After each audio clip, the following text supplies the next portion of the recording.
ఎక్కడెక్కడ షణ్ముఖుణ్ణి ఆరాధన చేస్తారో అక్కడ ఐశ్వర్యం పరిడవిల్లుతుంది. పక్కన ఉన్నటువంటి తమిళ దేశం, ద్రవిడ దేశంలో అంత ఐశ్వర్యం వచ్చింది, అన్ని పరిశ్రమలు వచ్చాయంటే కారణం ఏమిటో తెలుసా అండి?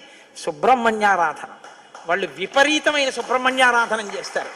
సుబ్రహ్మణ్య ఆరాధనం చేసినా, షణ్ముఖుడికి ప్రదక్షిణం చేసినా, ఆయనకి నమస్కారం చేసినా జ్ఞానము, ఐశ్వర్యము, సంతానమునకు క్షేమము, ఆయువు, ఆరోగ్యము అన్నీ కలుగుతాయి.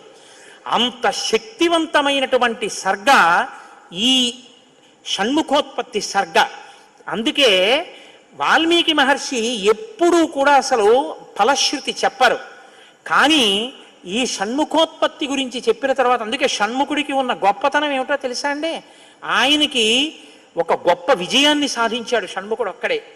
శైవ వైష్ణవాలు రెండూ కూడా వియ్య వందేట్టు చేశాడు.